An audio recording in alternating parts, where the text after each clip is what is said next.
Tony, a red fox stowed away on a cargo ship from England to New Jersey. Tony Kornheiser. Red Fox.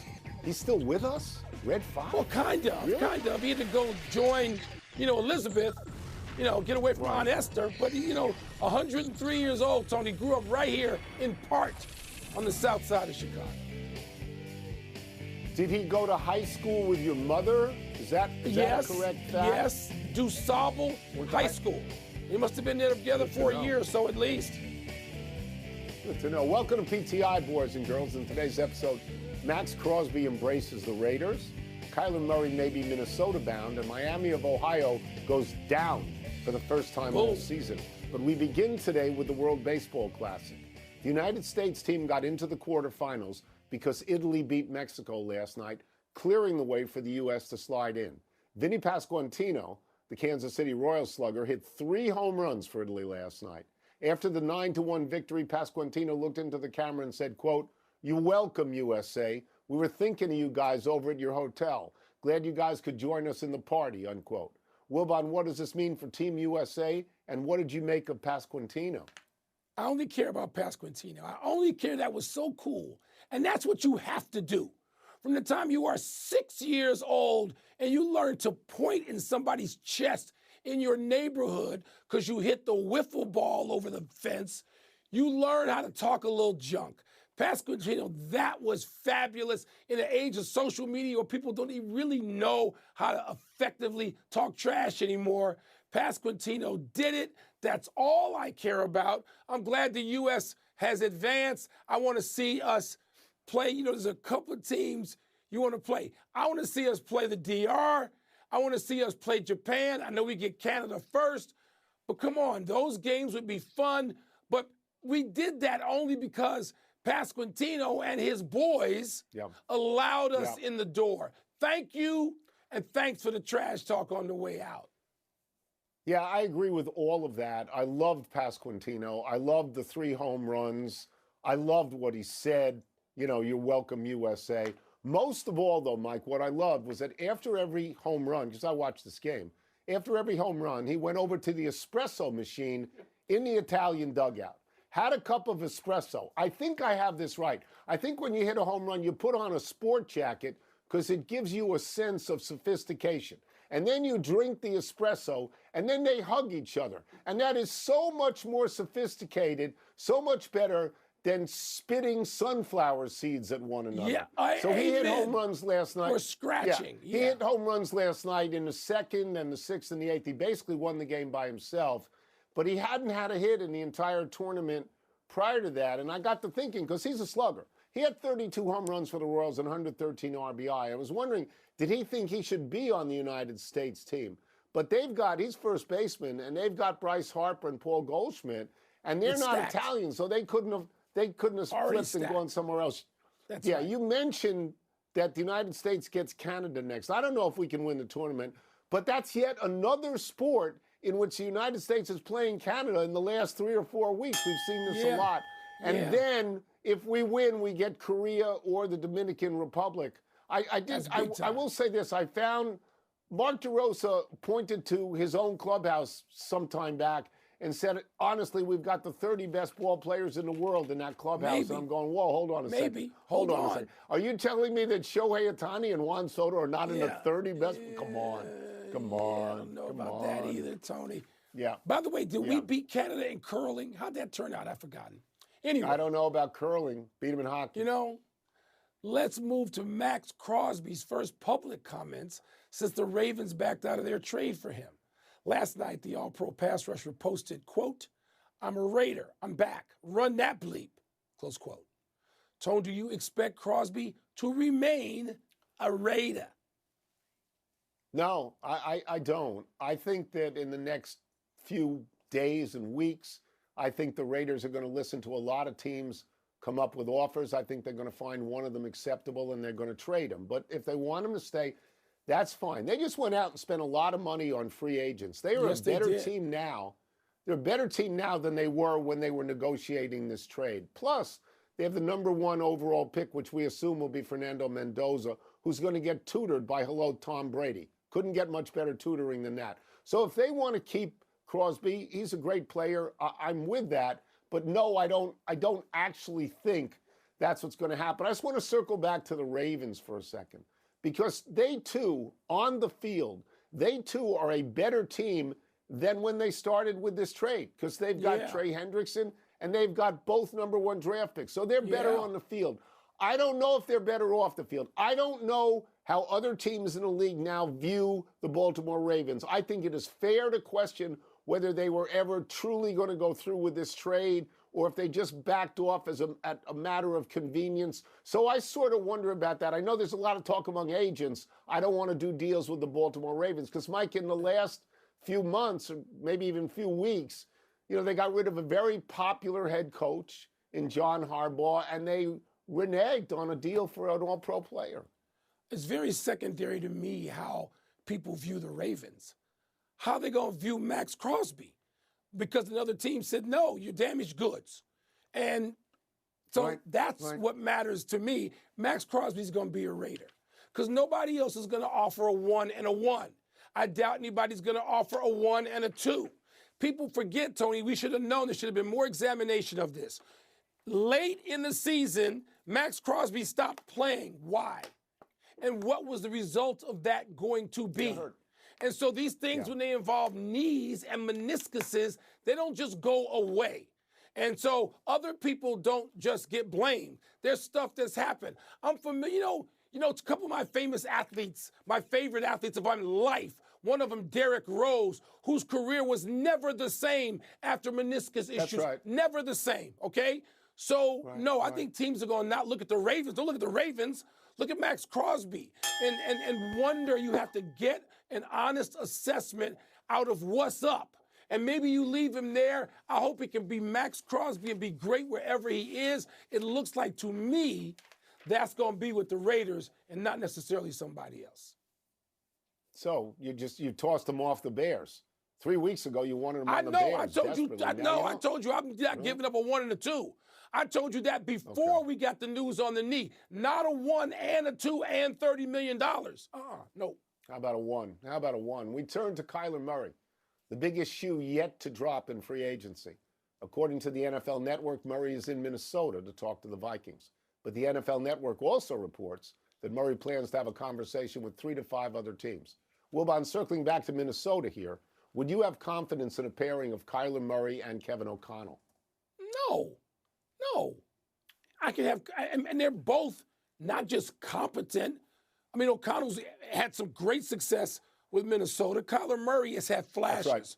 But it's not about that. It's about this presumption, and there was far too many of it on too many networks last year that cover football, including this one, including from the mouths of very smart people, that O'Connell was just going to whisper in the ear of this kid from Michigan, and they were going to go on and win 14 games again. See, that was wrong. I don't hear enough, oops, I was wrong, when these things are wrong. That was just dumb wrong. And so they got it wrong with the kid from Michigan. They drafted him in the first round. A lot of us thought, who watch Big Ten football religiously, why are they doing this? What has he shown? And it turns out that after 2 years now, only 1 year of actual playing time, they're trying to distance themselves from him. So they got it wrong. So the quarterback whisperer must not be able to whisper to everybody because he would whisper to the guy they drafted. Yeah, well, what McCarthy had shown them was he was the quarterback on a national championship team. And so they were intrigued by that, Which means obviously. What does it mean? I don't know what it means, but we're going to find out next year with the Raiders. We're going to find out with them, too. That's what's attractive about certain quarterbacks. I don't know Kevin O'Connell from Kevin Garnett. What I do know about him is that he was the offensive coordinator for the Los Angeles Rams. And he worked for Sean McVay, who people know is your new best friend ever since you had lunch with him at Duke. Love him. And there are a group of quarterback geniuses out there, offensive geniuses. Sean McVay and Kyle Shanahan and Liam Cohn and Mike McDaniel and Matt LaFleur. And Kevin O'Connell's name is mentioned among them. All the time. So if the question is, would I have confidence in this pairing? My answer is similar to yours. And my answer is not necessarily. Not necessarily. And I love Kyler Murray. He's the most exciting player in the world to watch, but I'm not certain. He was with, an offensive guru, Cliff Kingsbury. Yes, he was. It didn't work out that well. His record in Minnesota was 38-41-1 and 14-28 in the second halves of seasons. So I'm not certain about this. And again, I think it's probably a good spot for Murray, and I think Murray has talent. But also, Mike, when I look at Kyler Murray, I still see in my mind a baseball player. I do. I'm not certain, and O'Connell's done well with Darnold, and he's done well with Cousins, really well. But not that well with McCarthy. You're right about that. Let's take a break. Coming up, Miami of Ohio takes its first loss of the season today. What's the word for that? The top-ranked Duke gets its first test without two significant contributors tonight. So what is J.J. McCarthy got, a cauliflower ear? You can't whisper in J.J. McCarthy's ear? What? Because he had one great quarter against the Bears in his first game. Everybody had him in the Hall of Fame. That division has 4 offensive coaches. Time to get down and wordy with Wilbon. What's first? Previously unbeaten, Miami of Ohio's loss to UMass today was blank. It's nothing. That's my word, nothing. They are still going to be in the tournament. The drama of this is past us. It doesn't really matter. They're going to go in, maybe instead of 32-0, they're going to go 31-1. They're still going to have the best record of any school in the tournament. I mean, I guess we should have and could have seen this coming, Mike. Their last 3 games, they won by 2, and by 2 in overtime. Yep. So I guess that they were due for a loss. But what is the net result of this? The net result is a Mid-American Conference is going to get 2 bids, and consequently, some 11th or 12th seed in a large conference that's waiting on the bubble to get in is not going to get in. And I don't think that's the worst thing that ever happened. I mean, the magic is gone from Miami of Ohio, and I suspect their seed will drop. I suspect that they'll go from an 8 or 9 to an 11 or a 12, but they're still in the tournament. They are, Tone, but my word is mind-changing. Whose mind might it change? Mine. I spent the last 2 weeks saying Miami of Ohio is in.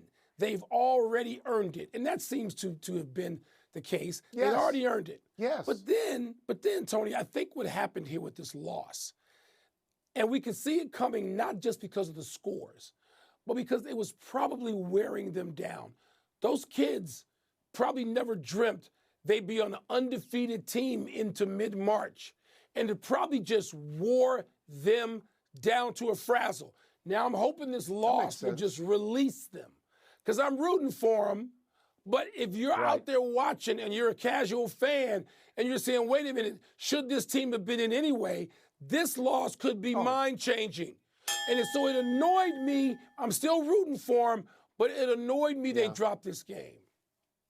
Yeah, I got to be honest. I could see them going out in the first round by a substantial margin now. I'm rooting for them. I could. I don't want it, but I could. Right. Let's see what's next. Tonight's ACC tournament opener against Florida State will be blank for Duke. My word is uncertain. Duke has been an 8-man team all year, and now they are a 6-man team because they have lost 2 starters, Caleb Foster and Patrick Gungba. They're out. They were giving Duke 20 points and 10 rebounds a game. They were giving Duke the 3rd and 4th most moments on the squad. Most minutes, rather, on the squad, and they were the 3rd and 4th leading scorers. And they don't have anybody on the bench that can replace them. If they had a better bench, they'd have used more people to this point. I don't think it has any meaning at all with Florida State because this game doesn't matter. Duke's going to be a 1 seed no matter what happens in this tournament. But it could have a lot of meaning in the second week of the NCAA tournament because I don't think they go into the bench. I think they ask their other players to play more minutes. I think that's how they solve it. We're going to have what we call honest disagreement here. So my word is scrimmaging. And it's scrimmaging for 2 reasons. One, because like you said, the Florida State game in and of itself means nothing. So it's like a scrimmage. You're going to go out there. Here's what we're going to concentrate on tonight, fellas. But, Tony, it's also like scrimmaging because Duke has to find something else. And they do have to go down the bench, and they can go down the bench. And Jon Scheyer's a hell of a coach. We haven't talked about him much because he's still living in the glow of the coach Mike Krzyzewski. Sure. And so we don't talk about Jon Scheyer much, but he's a Chicago boy, and I pay attention to sort of what he does and how he does it and who he's got on his team and who he's got on his bench. And Duke does have a bench, and this is next man up time. People talk about it, but they're not about it. Duke can actually do something about it. John knows who those people are and how to get them ready. Yeah. And I think he's going to have to get them ready, like you said, not for this tournament, but for the next one after round one. So, but scrimmaging, because the result doesn't matter, but what they're looking at does. Do you think Jon Scheyer went to high school with your mother in Red Fox? I'm just asking. I don't know. That'll have to be the final word. Let's take one last break. Still to come, one of the hottest players in golf sees his Players' Championship end early. And the big matchup between the Celtics and the Thunder doesn't feel so big anymore. No, because a lot of people aren't playing. You know what I suspect, Mike? I suspect the Celtics feel in their hearts they can beat this team. Why waste it before the playoffs? They were very close until Jaylen Brown got thrown out. They were ahead by 2 points with the other team, with San Antonio. We're going to have to wait till the playoffs for everything. The NBA just wastes our time. The NBA... There are always some yahoos in Columbus seeking to get rid of them. Day is 82-12 at Ohio State. 55-5 in the Big Ten. Consider those numbers for a second. Day started out as a record-setting quarterback at the University of New Hampshire, where his offensive coordinator was Chip Kelly, who later rejoined him at Ohio State. Along the way, Day coached at Boston College, Florida, Temple, and in the NFL at Philadelphia and San Francisco. Day was on staff at Ohio State when Urban Meyer left, and Day succeeded him. Tony, of those 5 Big Ten losses, 4 are to the school up north. It's sort of a blemish, but there's no question he is having a great run at Columbus, and you got to ignore the fools who want to question with any loss whether he should be fired. Just get off the stage. It's an astonishing record. Be thankful you've got this astonishing. Coach. Yeah. Happy anniversary, BYU and Western Kentucky. Around this day 14 years ago, the Cougars pulled off the biggest comeback in NCAA tournament history on a memorable First Four night in Dayton. BYU rallied from 25 down to beat Iona in the play-in game, breaking Duke's old record of coming back from 22 down to beat Maryland in the national semifinals in 2001. BYU's rally was the second big turnaround that night in Dayton.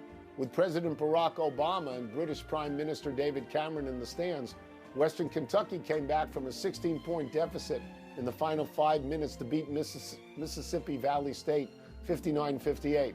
Wilbon, you think Jerry Rice got 44 of those tickets? What do you think? Could have. You would hope that Jerry Rice might have been in attendance watching Mississippi Valley State. Those Dayton games, at first I was always like, but they've grown on me. No, they're pretty good. Grown on me over time. They're pretty good. They have. Yeah. They are. They're pretty good. Happy trails to last night's game for the Timberwolves. Minnesota lost its 3rd straight last night, this one by 25 to the Clippers. Kawhi had 45 points. The win is the Clippers' 6th in 7 games, puts them at 33-32 after starting the season 6-21.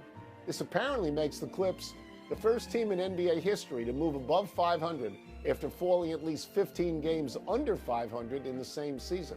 And the recent success comes after they traded James Harden to the Cavaliers. It's a nice run. They're not tanking. And the question becomes, though, could you see them in a series beating, if they played in, beating either Oklahoma City or San Antonio? And the answer is no, you can't. So nice. What they're doing is admirable. I would have said they would have no chance without James Harden. I'm surprised at this. I have to say, I am surprised at this. Let's go to the big finish. Jason Tatum out for Celtics Thunder tonight. Your thoughts? This is not a surprise. You didn't think Jason Tatum was going to go Cal Ripken right out of the gate after coming back from, a serious injury like that. So it's expected. Colin Morikawa withdrew from the players after tweaking his back this morning. I love Morikawa. Aren't you disappointed? Yeah, he had finally won after about 3 or 4 years of not winning. He won at Pebble. He looked to be having a really good year. BYU and number 5 Houston in the Big 12 quarters tonight. Who you got? I got the Banter anytime I can see him, but Houston, Tony. Houston. I think Houston's still a real threat. Capitals at the Red Hot Sabres tonight. Will Buffalo win its 9th straight? It's very hard for me to pick against the Washington Capitals. It's my hometown team now. But Buffalo's only 2 points out of first in the conference. Buffalo's real good. Last one, Northwestern at 18th ranked Purdue tonight. Are you smelling upset? See, I'm wearing purple. I'm going to the United Center. I'm going to be loud behind the bench, loud as his voice will allow. We almost beat Purdue a week ago. It wouldn't be out of the question. It's going to be a tough game, but it was not out of the question. You'll have no voice at all on Monday. We're out of time. We'll try and do better the next time. I'm Tony Kornheiser. I'm Mike Wilbon.